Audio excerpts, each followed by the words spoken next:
हंजा नागिर का जो ऑटोक्रेसी थमकुश कहते हैं ब्रिटिश ज़बान में, थमकुश के ख़िलाफ़ ये तकरीबन 20 साल की एक लंबा एक अरसा है दरख्वास्तें और वो इस तरह की चीज़ों से स्टार्ट किया, लेकिन बाद में फिर ओपन आ गए हैं। सही। ओपन आने के बाद फिर लंबा हो गया मामला। तो वो 20 साल का एक अरसा बहुत बड़ी बात है, इतना स्ट्रगल किया है।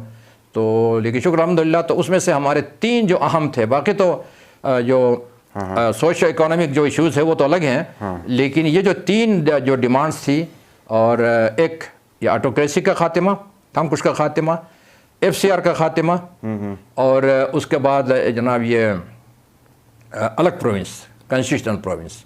और इसमें अल्हम्दुलिल्लाह किताब में जो अभी मुकम्मल कर ली है कि इंशाल्लाह शॉर्टली कोशिश करेंगे कि वो पब्लिश हो जाए। और चीफ मिनिस्टर, बड़ी खुशी की बात यह है कि चीफ मिनिस्टर माशाल्लाह हाईली क्वालिफाइड, जितने भी आज तक आपके यहाँ के जो हेड्स आए हैं, CMs आए हैं या गवर्नर्स आए हैं, उन सब में मेरी नज़र में, मैं अभी तक मिला नहीं हूँ, अभी तक मैं उनसे मुलाकात मेरी नहीं हुई है, लेकिन हाईली क्वालिफाइड बंदा है और मुझे उम्मीद है कि वो शायद अपना परफॉर्म करेगा।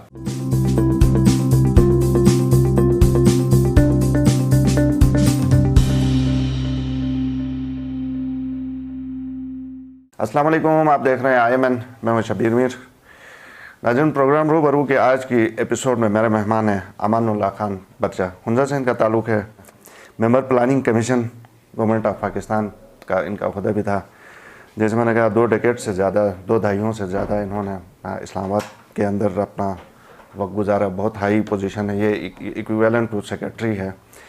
इसके ऊपर बात करेंगे। इसके अलावा ये भी मैं बताता चलूँ कि अमानुल्लाह साहब स्टूडेंट लीडर भी रहे हैं, और ये काफ़ी पुरानी बातें हैं, इसके ऊपर हम बात करेंगे। लेकिन उस टाइम पे उन्होंने गिलगित बल्तिस्तान के हवाले से भी बहुत अपने ज़माने के हिसाब से बहुत बड़ी तहरीकें चलाई हैं, उनका हिस्सा रहे हैं। सब बहुत शुक्रिया सबसे पहले आपकी तशरीफ़ आवरी का। तो सबसे पहले अगर शुरू हम इधर से करें कि प्लानिंग कमीशन ऑफ पाकिस्तान में आपने 23 साल गुजारे, इस्लामाबाद के अंदर कितने गुजारे, ये कौन सा, कहाँ से स्टार्ट था और किस ईयर में आप गए थे प्लानिंग कमीशन में, यहाँ से स्टार्ट? बिस्मिल्लाहिर्रहमानिर्रहीम। मीर साहब आपका बहुत शुक्रिया, और मुझे खुशी होती है जब आपके साथ हम बैठते हैं, कोई डिस्कस करते हैं इशू पर। बहुत शुक्रिया। तो एक लिटरेरी जो हमारी होती है, एक डिस्कशन होती है, और इसमें मैं हमेशा आपके अलावा भी कहीं बात होती है तो मैं आपकी तारीफ़ करता हूँ। बहुत शुक्रिया। तो क्वालिटी का जो प्रोग्राम आप करते हैं तो इसे मैं रियली अप्रिशिएट करता हूँ। जहाँ तक मेरी ज़िंदगी का ताल्लुक़ है तो उसमें बहुत अप एंड डाउन्स से मैं गुज़रा हूँ सारी ज़िंदगी में, और ये अल्लाह का करम है, कहाँ से कहाँ मैं पहुँच गया मैं सोच भी नहीं सकता था। और या कह सकते हैं कि आप मिट्टी से उठ के एक ऐसे मुकाम पर जो मैं शायद ड्रीम भी नहीं कर सकता था। तो ये अल्लाह की मेहरबानी है, उसकी रहमत है, और हमें हिम्मत दी, और ऐसे मुश्किल हालात के साथ हमने मुकाबला किया कि जो आज का कोई शायद बच्चा, नौजवान उसको यकीन भी ना करें। सही। तो इस तरह के हालात से गुज़र के हमने उस स्टेज पर पहुँचे हैं। तो ये 1976 में मैं डिग्री कॉलेज गिलगित ज्वाइन किया था as a lecturer in economics. अच्छा। तो उसके बाद फिर लेकिन उससे पहले मैं ये चाहता हूँ कि पहले ज़रा इस्लामाबाद से हम स्टार्ट करें, उसके बाद फिर आपकी एजुकेशन के हवाले से भी हमने नाज़रीन को बहुत कुछ बताना है। ठीक है। आपने यहाँ से पढ़ा, फिर आपने कहा। तो बहरहाल मैं 1986 में इकोनॉमिस्ट एंड प्लानर्स ग्रुप, ये जो CSS से ज़रा हट कर ग्रुप है ये, ठीक है, वो 12 ग्रुप हैं, ये 13वां ग्रुप है। अच्छा। और इसकी अलग होने का इसकी एक वजह है, वो ये है कि इसमें जो एलिजिबिलिटी के लिए, इसकी इंट्रेंस की एलिजिबिलिटी के लिए, चूँकि इसमें 17 स्केल में एंट्री होती है, तो इसकी एलिजिबिलिटी जो है वो master, second class master degree होना ज़रूरी है। तो जबकि यहाँ CSS के लिए जो है आपको ग्रेजुएट होना ज़रूरी होता है। तो इस वजह से उसको अलग रखा था उनके ज़माने में। तो इकोनॉमिस्ट एंड प्लानर्स ग्रुप उसका नाम है। तो बहुत कम लोगों को इसका पता है। तो अनफॉर्चुनेटली उसको कामयाब होने नहीं दिया गया, वो एक अलग स्टोरी है, मैं कभी उस पर बात नहीं करना चाहता। लेकिन जुलाई 1986 में मैंने प्लानिंग कमीशन ज्वाइन की एज डिप्टी चीफ।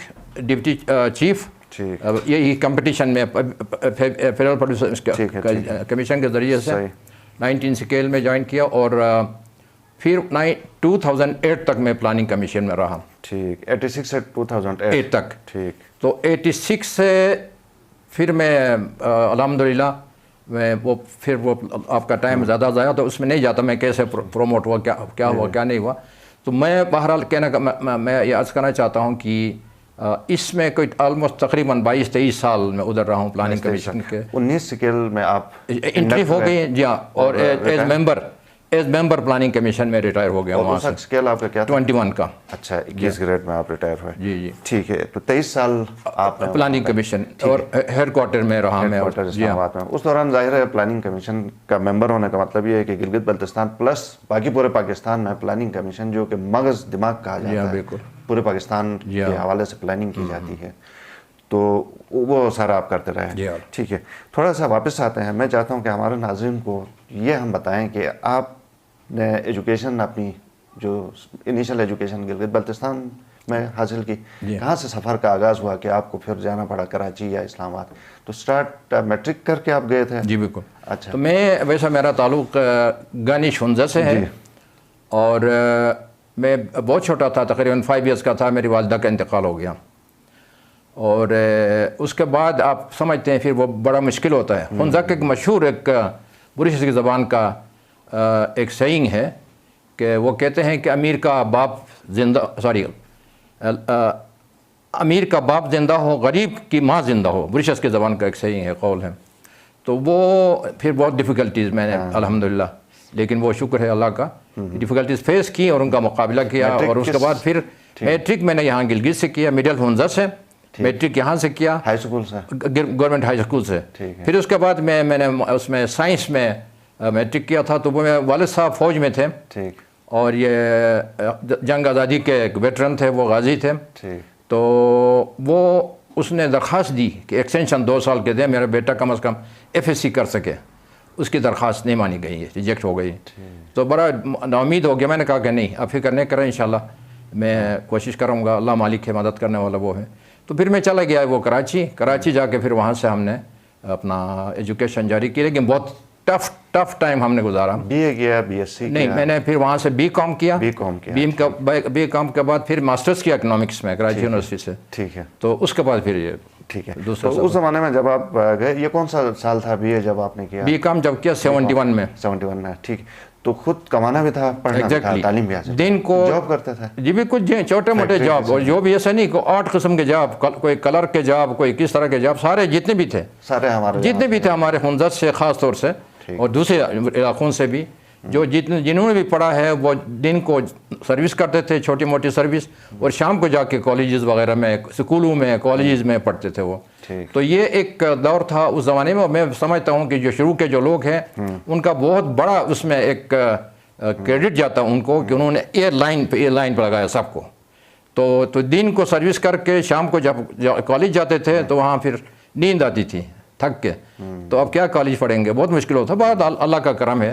तालीम में अच्छे थे, बस एवरेज कह सकते हैं, क्योंकि वो माहौल नहीं मिला ना। ठीक है। जो रेगुलर जो बच्चे पढ़ते हैं स्कूल के टाइम पे, यस अल्हम्दुलिल्लाह मैं स्कॉलरशिप मैंने हुंजा से विन किया था मरहूम हशमतुल्लाह साहब के ज़माने में।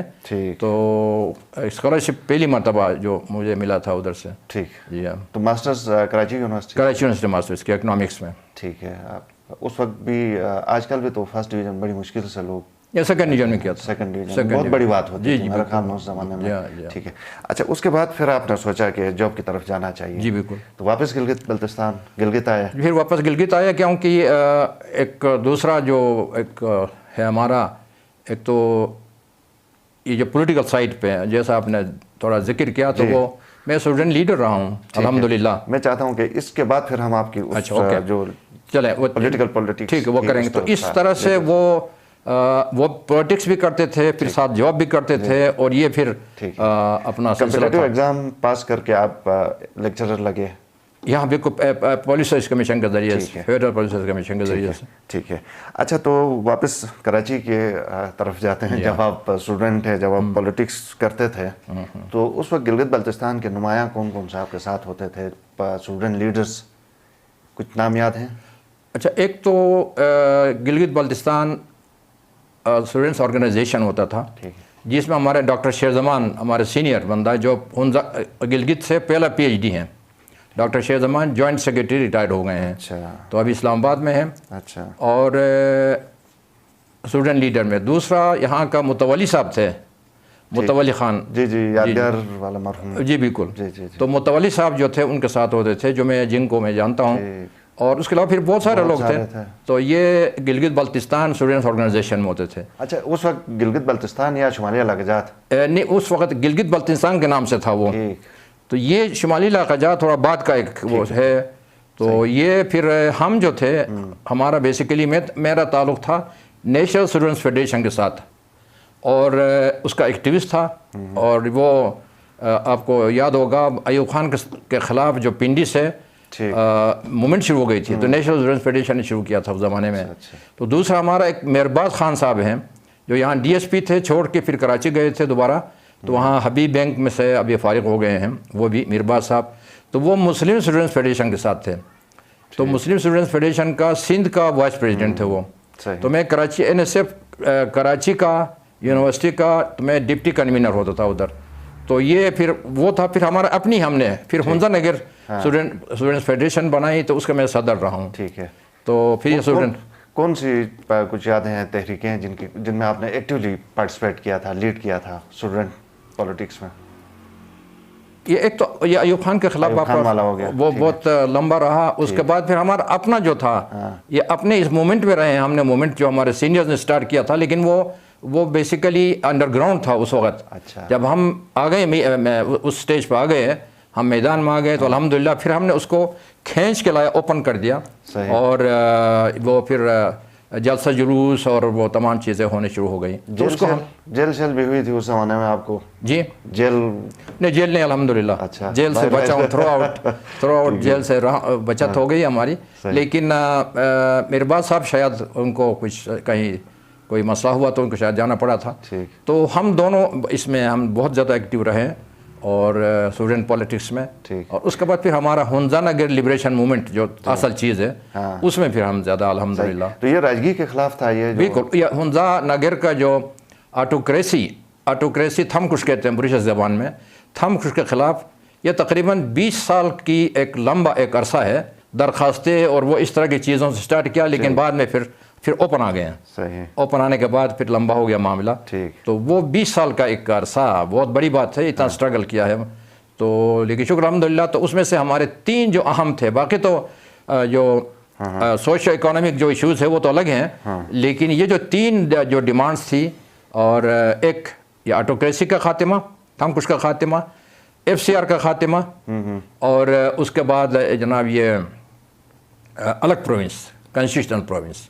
और इसमें अल्हम्दुलिल्लाह किताब में जो अभी मुकम्मल कर ली है, कि इंशाल्लाह शॉर्टली कोशिश करेंगे कि वो पब्लिश हो जाए। सही। किताब के हवाले से भी हमने ज़रूर बात करनी है मुख्तसरन, क्योंकि टाइम फिर हमारा पास महदूद होता है। तो आप एक किताब भी लिख रहे हैं अपनी? जी अल्हम्दुलिल्लाह। जी तकरीबन 7 आयत वो अलग है। अच्छा। ये जो है थमकुश के खिलाफ जो स्ट्रगल है वो है। अच्छा, ये अलग से है? ये अलग है, ये अलग है जी हाँ। थमकुश के खिलाफ अलग है ये। ठीक है। किस मरहले में है? आखिरी ये हो गया तकरीबन फाइनल, बस। ठीक है, फाइनल टचेज है उसकी। सही, ठीक है। अच्छा, तो प्लानिंग कमीशन में जब आप थे, तो आपको कोऑर्डिनेटर नॉर्दर्न एरियाज का होता भी ये वॉलंटरी काम आपको किया गया? वॉलंटरीली ये वॉलंटरी काम किया। और ये हमारे एक डेलीगेशन आई थी यहाँ से, सीनियर हमारे जो पॉलिटिशियन थे गिलगित बल्तिस्तान के, तो वहाँ पर आके मुझसे कहा कि हमने डिप्टी चेयरमैन से मिले। फिर मुझसे मिलाया, तो उन्होंने कहा आपका कोई काम? मैंने कहा ज़ाती कोई नहीं है, अलबत्ता मैंने कहा मैं जो काम कर रहा हूँ इलाके के लिए, नॉर्दर्न एरिया के लिए, उसमें एक रुकावट हो रही है। अगर हो सकता है तो आप डिप्टी चेयरमैन से कह के एक पोस्ट, एक वॉलंटरी पोस्ट, कोई वो उसमें पैसे वाला नहीं। मैंने कहा एक पैसे का नहीं होगा उस पर, फाइनेंशियल जो है उसके ऊपर। तो ये कोऑर्डिनेटर नॉर्दर्न एरिया, तो उन्होंने फिर बात की, और 93 से ऑनवर्ड्स फिर वो नोटिफिकेशन हो गया एज कोऑर्डिनेटर नॉर्दर्न एरिया। तो 2008 तक अल्हम्दुलिल्लाह, और 15 साल का वो है। और इसमें अलग वो डिटेल से कभी आपके पास टाइम हो तो मैं क्या लंबा है, और उस पर हम बात करेंगे। और 15 साल में 15 साल मुख्तसर बताएं तो गिलगित बल्तिस्तान के हवाले से, या उस वक्त जो नॉर्दर्न एरिया था उस हवाले से, यहाँ की जो डेवलपमेंट थी उसको आप देखते थे, मॉनिटर करते थे इम्प्लीमेंटेशन के ऊपर? मैं मॉनिटर नहीं, मैं तो करता था बेसिकली यहाँ के जितने भी प्रोजेक्ट्स आते थे, उस प्रोजेक्ट्स की अप्रूवल प्रोसेस, ये बहुत मुश्किल होता है। आज भी मुश्किल है, अभी भी टफ है। اپروول پروسیس کو میں فیسیلیٹیٹ کرتا تھا الحمدللہ، کیونکہ ہمارے ساتھی تھے، ان سے کہہ کے ریکویسٹ کر کے تو اس پروسیس کو میں فیسیلیٹیٹ کرواتا تھا، اور یہ جتنی بھی بڑے پروجیکٹ، جتنے بھی میگا پروجیکٹس الحمدللہ اس میں میرا کنٹریبیوشن ہے۔ ایک دو نام مثلا آپ کو شروع کے جیسا شروع کے خیر نہیں، وہ بھی بیچ کے ٹائم کے ہیں، جیسا ناردرن ایریا ڈیولپمنٹ پروجیکٹ آپ کا دیامر والا چلاس کے ایریا کے لیے، دوسرا northern health project world bank کا فائنانس تھا، پھر ناردرن ایجوکیشن پروجیکٹ، تو اس طرح یہ بہت سارے ہیں۔ اور ایک جو ہے آپ کا سکل کا وہ تھا ڈیولپمنٹ کا کوئی، جی تو یہ نیوٹا کا نیشنل ووکیشنل ٹیکنیکل ایجوکیشن جو کمیشن جو تھا، تو وہ بھی اتفاق سے میں ڈیل کرتا تھا، تو اس میں وہ گلگت کے لیے بند اپنا یہ پروجیکٹ نہیں تھا، تو باقاعدہ ایک اسپیشلی ایک الگ پروجیکٹ اس کے چیئرمین سے کہہ کے تو وہ ایک پروجیکٹ بنوایا تھا، اور اس میں 7 ڈسٹرکٹس شامل کیے تھے سکل ڈیولپمنٹ کے لیے۔